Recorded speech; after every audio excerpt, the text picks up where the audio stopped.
Filas. Com o Nest.js e o Bool, elas ajudam a suavizar os picos de processamento em aplicações com maior concentração de acesso em dias e horários específicos. E de brinde, você ganha um sistema de retentativas para tentar de novo automaticamente quando um processo falha. Uma fila é como se fosse um backlog de requisições da sua aplicação. Quando as requisições chegam, ao invés de tentar dar conta de tudo imediatamente, sua aplicação joga para o backlog dela e vai completando uma por uma à medida que tem recursos disponíveis. Bora pro vídeo!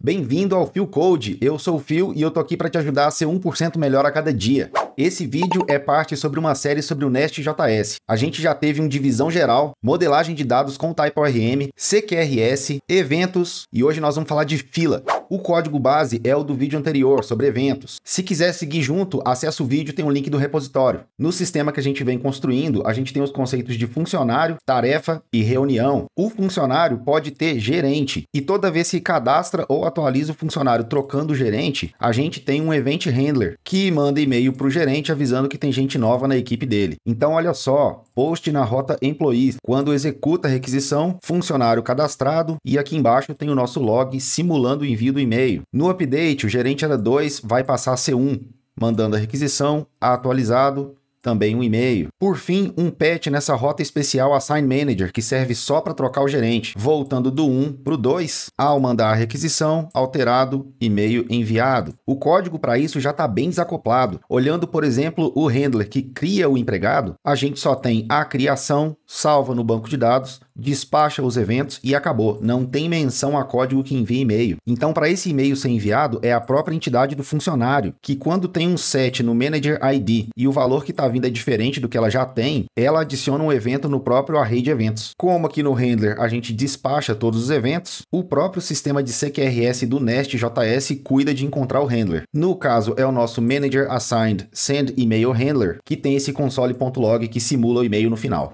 Mas a pergunta aqui é, e se acontecer um erro aqui? Vamos simular? Mudei o código para lançar um erro logo antes do console log. Ao tentar criar um funcionário, a gente já tem um ponto muito positivo, que é a API não retornar um erro por causa disso. Como a gente vê, o cadastro foi realizado. Só o efeito colateral de enviar o e-mail é que falhou isoladamente. Mas ainda tem que melhorar. Afinal de contas, era para mandar o e-mail. Então vamos cuidar disso. Para o vídeo de hoje, nós vamos precisar do Redis, que é tipo um banco de dados em memória. Se você ainda não tem o Docker instalado na sua máquina, instala agora. Com o Docker, faz aí Docker pull Redis para puxar a imagem mais recente. Com a imagem baixada, Docker run. Vou dar um nome para ela de philcode-redis. Na porta 6379 para 6379 mesmo e roda no modo detached. Enterzão para rodar. Tá aí, minha imagem já está rodando no Docker. Já conectei a minha instância no Redis Insight também, que é a ferramenta oficial do Redis para você explorar visualmente a sua instância. Pacotes que vamos precisar: npm install, nest.js/bool e o próprio bool.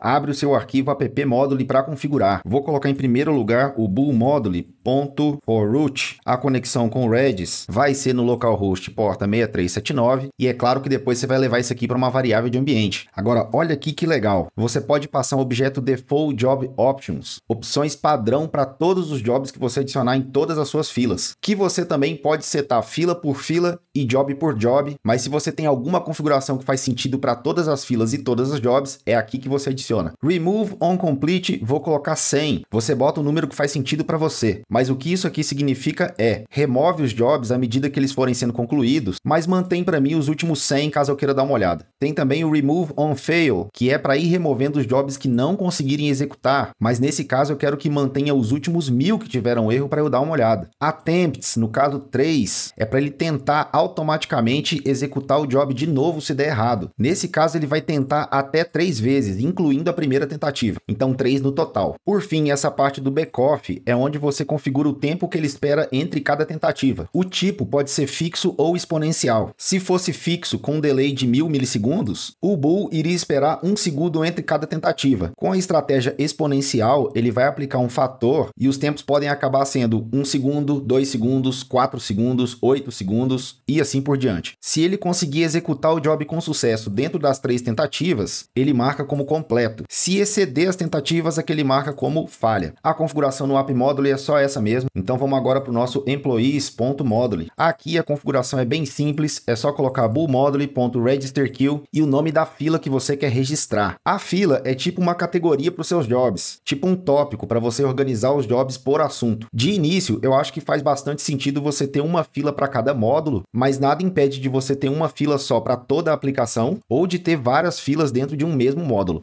Com a fila registrada, o que a gente vai fazer é mover o envio do e-mail para uma fila. Então, abrindo aqui a pasta Employees, Eventos, Manager Assigned, pega o handler dele, vou tirar esse erro por enquanto, e essa parte vai para uma fila para ser executada em segundo plano. Vou fazer primeiro do jeito mais simples. Vou recortar esse código daqui. Nas minhas dependências, eu vou pedir uma instância da fila, então private, read only, queue, do tipo queue mesmo que vem lá do bool. Só tem que decorar ele aqui com o inject queue, passando o nome da fila que a gente atribuiu agora há pouco. Aqui embaixo, onde tinha o código await this.queue.add, vou dar um nome para o job, que vai ser manager assigned send email, passando o próprio evento como parâmetro. Então, com isso aqui, o meu handler está só pegando a mensagem que veio e botou numa fila para ser executado por alguém. Quem vai executar nesse exemplo mais simples vai ser ele mesmo em outro método que vai ser gerenciado para execução em segundo plano. Então, como vai ser essa classe mesmo que vai processar, eu vou marcar ela como processor da fila employee. O processor vem aqui do nest bool. Aqui embaixo eu vou declarar um método process que vai receber um job que é do tipo job, contendo a mensagem do tipo manager assigned event, que foi a mesma que a gente recebeu aqui em cima. O que esse job faz? Agora eu vou só colar aquele código que a gente recortou, o mesmo. Ele está reclamando que o evento não está mais disponível, que é o que tinha vindo aqui como parâmetro. Como a gente passou ele como parâmetro de novo para o job, aqui é só recuperar const event igual a job.data. Só falta puxar a referência do job aqui que vem do bool e pronto. O código do envio do e-mail está inalterado. Assim como a gente marcou a classe como responsável por processar a fila, eu vou marcar esse método como process responsável por processar esse job mesmo aqui. Copiando e colando. Pronto, agora quando um funcionário tiver um gerente associado a ele, a gente vai despachar o evento. O evento vai ser processado aqui. Vai simplesmente pegar a mensagem e botar numa fila. A fila é processada por essa classe mesmo, por esse método process que está aqui embaixo. Então, basicamente, a gente só fez um redirecionamento interno. Vamos ver se funcionar. npm run start dev. Eu tive um erro aqui dizendo que ele não está conseguindo resolver a dependência na posição 1, que é a segunda posição,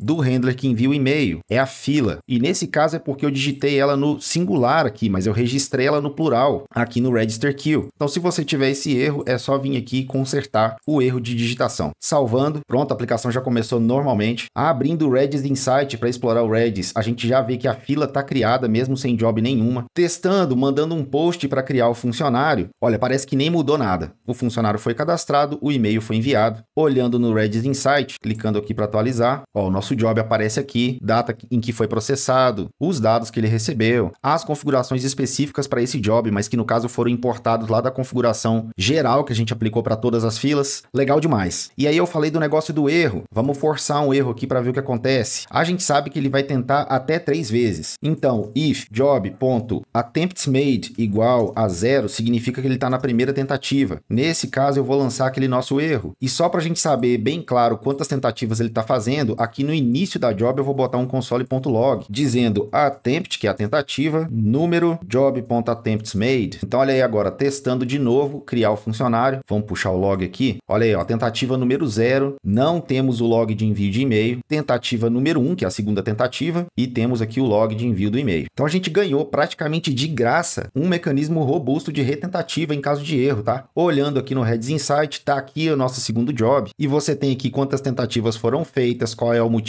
da falha, o stack trace da falha, informação pra caramba. Tá feito, e esse aqui é um formato que eu gosto de usar quando eu só quero processar os eventos em segundo plano. Mas tem outras formas de usar a fila. Fila é um padrão de projeto muito usado para quando você quer aliviar a curva de processamento em horários de pico. Também é muito usado para processar webhooks, quando você tem uma integração com outro sistema e ele te manda uma notificação para te atualizar de alguma coisa que aconteceu lá. Então vamos trabalhar com esse cenário. Vamos imaginar que a gente tem algum gateway de pagamento integrado aqui na nossa aplicação e o gateway está mandando uma notificação para informar que o pagamento foi feito, foi concluído, foi processado com sucesso. Isso normalmente vai ser implementado como uma rota da sua aplicação exceção, por exemplo, um endpoint que aceita post na employees/webhooks/payment, vai retornar um status code 204 de sucesso sem conteúdo, vai fazer algum processamento pesado aqui que pode envolver consultas de banco de dados, atualização de banco de dados, coisas que podem dar errado e você não pode correr esse risco. Eu estou dando um console.log só para representar esse processamento, mas seria alguma coisa complexa e assíncrona. Para testar isso aqui então, vamos fazer um post nessa rota, imaginando algum ID de pagamento, status dizendo que está pago e um valor de R$150, vai. Enviei a requisição, beleza, status 204, tá aqui o nosso log. Mas é aquela mesma história, né? E se por um acaso isso aqui der errado, tiver um erro? Como eu ainda não tenho nenhum evento sendo lançado aqui, eu só vou jogar numa fila direto. Então na Employees Module eu vou registrar uma outra fila que vai chamar Webhooks. Aqui na controller, eu vou pedir a instância da fila, decorando com o inject queue e passando o nome da fila escrito certo. Lembrando que o queue vem do bool e o inject queue vem do nestjs bool. E daí, lá embaixo, ao invés de fazer o processamento aqui, a gente vai marcar o método como assíncrono e fazer um await this.webhooksqueue, colocar uma job chamada process_payment passando o DTO que a gente recebeu. Tira o código do processamento daqui. Agora falta alguém para processar. Seguindo o padrão de ter uma pastinha para comandos, outra para eventos e para queries, vamos agora ter uma pasta para filas. Dentro dela a pastinha webhooks com o arquivo webhooks.consumer.ts export class webhooks consumer. No construtor você vai passar todas as dependências que você precisar. Não esquece de marcar ela como processor para qual fila? Webhooks. Importa do nestjs bool. Aí vamos precisar de um método assíncrono para fazer o process payment, que vai receber um job que é do tipo job. Vou colocar N por enquanto porque a gente não tem um DTO definido. Marca esse cara como process de process payment. Então esse é o nome da fila, esse aqui é o nome da job que a gente acabou de adicionar aqui, ó, na controller, process payment. Tudo tem que bater. Esse process é importado daqui, nestjs bool mesmo. O job vem do bool. O processamento que a gente recortou de lá vem para cá. O DTO que não está diretamente disponível, na verdade está aqui em job.data. .data, isso aí. Seria assíncrono, na verdade não é porque a gente só está fazendo console log, mas você entendeu. É legal criar uma pastinha aqui com os DTOs, então DTOs, ou DTO no singular, cria aqui o process payment.dto.ts, export class, process payment DTO, id string, status string, amount number. Esse DTO vai ser recebido aqui como parâmetro do job, é só importar. Na controller a gente vai tratar com ele também, marca ele aqui. Por fim, assim como a gente fez com as queries e comandos e event handlers, tem que registrar esse cara como um provider. A prática que eu recomendo é criar aqui um index.ts na pastinha queue, export const queue consumers igual a um array, que nesse caso vai ter o webhooks consumer. Esse queue consumers vai vir aqui na employees module e junto com os demais handlers vamos fazer aqui um spread da queue consumers. Feito! Então, handler registrado. Aqui na controller, vamos receber um post para esse endpoint. O que ele vai fazer é só delegar o processamento para uma job numa fila. O processador está aqui no webhooks consumer. Classe simples, é só marcar como responsável pela fila. O método responsável pelo job recebe os dados em job.data e faz o que você precisa fazer. Testando, send request para o nosso webhook. Olha aí, o resultado é o mesmo, mas de novo tem aquele benefício. Se por um acaso der erro aqui, if job.attemptsMade igual a 0, para a gente simular um erro na primeira tentativa, com throw new error failed on first attempt aqui, ó. Olha, eu voltei aqui e botei um console log para mostrar qual tentativa ele está fazendo. Processando, tentativa 0, tentativa 1, daí sim deu certo porque a primeira falhou. Dá até para você botar um delay, ó. Adiciona o job na fila, mas diz que o delay vai ser de 1000 milissegundos. Então ele vai botar na fila e só depois de 1 segundo que ele vai começar o processamento. Para a gente ver a diferença, vamos botar aqui console log, adicionando na fila, enviando a requisição. Ó, a gente tem aqui um tempo entre ele ser adicionado na fila, ser processado a primeira vez, a segunda, e daí dá o console log, beleza? Opa! E aí, gostou? Filas são um recurso muito poderoso, mas tem que usar com moderação. No caso do bool, os dados ficam armazenados no Redis, que é um banco de dados em memória. O Redis pode ser configurado para fazer backup em disco periodicamente, mas você ainda pode ter perda de dados mesmo assim se o serviço cair ou reiniciar. A dica então, no caso do bool, é para tomar cuidado principalmente com jobs agendados. Tenha sempre uma estratégia para recadastrar esse tipo de job. É isso aí, te vejo no próximo vídeo.